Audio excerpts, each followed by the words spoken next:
एक ऐसा व्यक्ति जो बेहद गरीब था और अपनी शिक्षा जारी रखने के लिए बचपन में अखबार बांटने जाता था। वो व्यक्ति भारत का 11वां राष्ट्रपति बना और वो हैं the missile man of India, doctor APJ Abdul Kalam. इनका पूरा नाम अबुल पाकिर जैनुआब्दीन अब्दुल कलाम था। इन्हें मिसाइल मैन और जनता के राष्ट्रपति के रूप में भी संबोधित किया जाता है। डॉक्टर एपीजे अब्दुल कलाम का जन्म 15 अक्टूबर 1931 को भारत देश के तमिलनाडु राज्य के रामेश्वरम में स्थित धनुषकोडी गांव में हुआ। सन 1950 में मद्रास इंस्टीट्यूट ऑफ टेक्नोलॉजी से अंतरिक्ष विज्ञान में स्नातक की उपाधि धारण की और सन 1962 में भारतीय अंतरिक्ष अनुसंधान संगठन से जुड़ गए। इन्होंने अग्नि तथा पृथ्वी जैसे प्रक्षेपास्त्रों निर्माण व विकास स्वदेशी तकनीक से किया और भारत का विश्व के देशों में प्रक्षेपास्त्र निर्माण क्षेत्र में सिर ऊंचा कर दिया। इसीलिए इन्हें मिसाइल मैन के नाम से भी जाना गया। ये हमेशा कहते थे कि हर सुबह 5 बातें अपने आप से बोलो। मैं सबसे अच्छा हूँ, मैं यह कर सकता हूँ, भगवान हमेशा मेरे साथ है, मैं एक विजेता हूँ, आज का दिन मेरा दिन है। जब कोई इनसे पूछता था कि सफलता का रहस्य क्या है तो ये कहते थे सही निर्णय। जब कोई इनसे पूछता आप सही निर्णय कैसे लेते हैं तो ये कहते अनुभव से। जब कोई इनसे पूछता आप अनुभव कैसे प्राप्त करते हैं तो ये कहते गलत निर्णय से। अब्दुल कलाम साहब जुलाई 1992 से दिसंबर 1999 तक भारत के रक्षा मंत्री के विज्ञान सलाहकार तथा सुरक्षा शोध और विकास विभाग के सचिव रहे। इन्होंने पोखरण में परमाणु परीक्षण में उल्लेखनीय योगदान दिया। इन्हें 1997 में भारत रत्न से सम्मानित किया गया। इन्होंने 25 जुलाई को भारत के 11वें राष्ट्रपति के रूप में शपथ ली। इन्होंने विंग्स ऑफ फायर और इंडिया 2020 जैसी महत्वपूर्ण पुस्तकों का लेखन किया। ये एक बेहद गरीब परिवार से होने के बावजूद अपनी मेहनत और समर्पण के बल पर बड़े से बड़े सपनों को साकार करने का प्रमाण है। अब्दुल कलाम साहब को 27 जुलाई 2015 को भारतीय प्रबंधन संस्थान शिलोंग मेघालय में व्याख्यान के लिए आमंत्रित किया गया और 27 जुलाई 2015 को शाम के वक्त संस्थान में छात्रों को व्याख्यान देते हुए उन्हें दिल का दौरा पड़ा और कुछ देर बाद इनका निधन हो गया। भारत रत्न डॉक्टर एपीजे अब्दुल कलाम एक ऐसी शख्सियत जिसने अपना पूरा जीवन देश सेवा में लगा दिया। जहां बतौर वैज्ञानिक उन्होंने देश को मिसाइल टेक्नोलॉजी में विश्व स्तरीय बना दिया, वहीं एक राष्ट्रपति के रूप में करोड़ों हिंदुस्तानियों को सपने देखने और उन्हें पूरा करने की प्रेरणा दी। आइए आज हम इस महान देशभक्त, लेखक व वैज्ञानिक के अनमोल विचार जानते हैं। वो हमेशा कहते थे, इससे पहले कि सपने सच हों, आपको सपने देखने होंगे। शिक्षण एक बहुत ही महान पेशा है जो किसी व्यक्ति के चरित्र, क्षमता और भविष्य को आकार देता है। अगर लोग मुझे एक अच्छे शिक्षक के रूप में याद रखते हैं तो मेरे लिए ये सबसे बड़ा सम्मान होगा।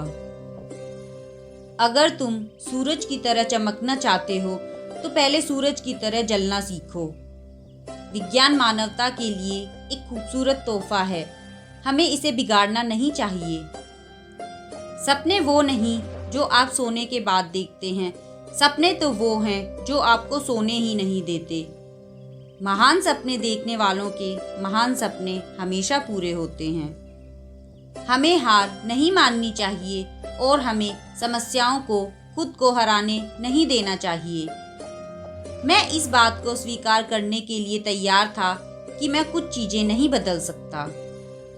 आइए हम अपने आज का बलिदान कर दें ताकि हमारे बच्चों का कल बेहतर हो सके। अपने मिशन में कामयाब होने के लिए आपको अपने लक्ष्य के प्रति एकचित्त निष्ठावान होना पड़ेगा। इंसान को कठिनाइयों की आवश्यकता होती है क्योंकि सफलता का आनंद उठाने के लिए ये जरूरी है।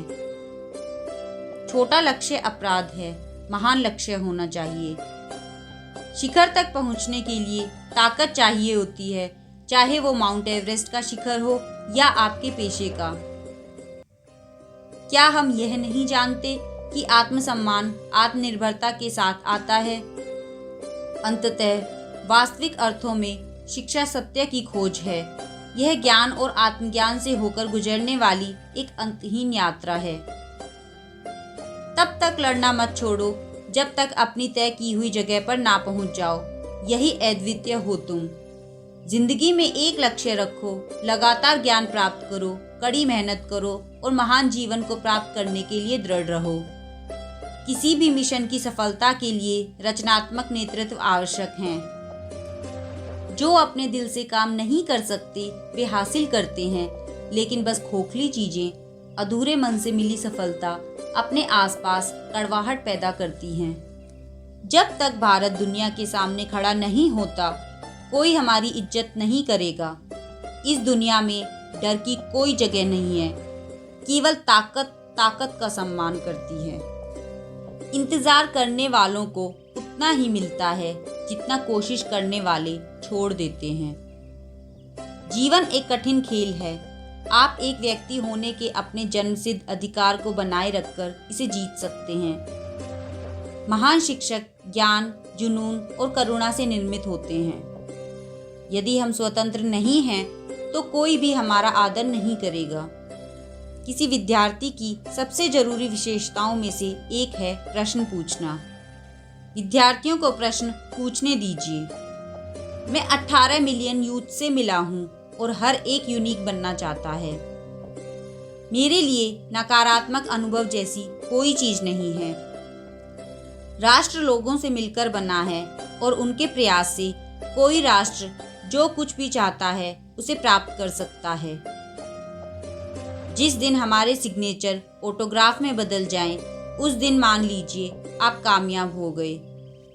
मेरा विचार है कि छोटी उम्र में आप अधिक आशावादी होते हैं और आप में कल्पनाशीलता भी अधिक होती है इत्यादि। आप में पूर्वाग्रह भी कम होता है। हम केवल तभी याद किए जाएंगे जब हम हमारी युवा पीढ़ी को एक समृद्ध और सुरक्षित भारत दें, जो आर्थिक समृद्धि और सभ्यता की विरासत का परिणाम होगा। भविष्य में सफलता के लिए क्रिएटिविटी सबसे जरूरी है और प्राइमरी एजुकेशन वो समय है जब टीचर्स उस स्तर पर बच्चों में क्रिएटिविटी ला सकते हैं। निपुणता एक सतत प्रक्रिया है, कोई दुर्घटना नहीं। आकाश की तरफ देखिए, हम अकेले नहीं हैं। सारा ब्रह्मांड हमारे लिए अनुकूल है। जो सपने देखते हैं और मेहनत करते हैं, उन्हें प्रतिफल देने की साजिश करता है। युवाओं को मेरा संदेश है कि अलग तरीके से सोचें, कुछ नया करने का प्रयत्न करें, अपना रास्ता खुद बनाएं, असंभव को हासिल करें। इग्नाइटेड माइंड्स के खिलाफ कोई भी प्रतिबंध खड़ा नहीं हो सकता। अपने कार्य में सफल होने के लिए आपको एकाग्रचित होकर अपने लक्ष्य पर ध्यान लगाना होगा। बारिश के दौरान सारे पक्षी आश्रय की तलाश करते हैं, लेकिन बाज बादलों के ऊपर उड़कर बारिश को ही अवॉइड कर देता है। समस्याएं कॉमन हैं, लेकिन आपका एटीट्यूड इनमें डिफरेंस पैदा करता है। असली शिक्षा एक इंसान की गरिमा को बढ़ाती है और उसके स्वाभिमान में वृद्धि करती है। यदि हर इंसान द्वारा शिक्षा के वास्तविक अर्थ को समझ लिया जाता है और उसे मानव गतिविधि के प्रत्येक क्षेत्र में आगे बढ़ाया जाता है, तो ये दुनिया रहने के लिए कहीं अच्छी जगह होती। चलिए मैं एक लीडर को परिभाषित करता हूँ। उसमें एक विजन और पैशन होना चाहिए। उसे किसी समस्या से डरना नहीं चाहिए, बल्कि उसे पता होना चाहिए कि इसे हराना कैसे है। सबसे जरूरी, उसे ईमानदारी के साथ काम करना चाहिए।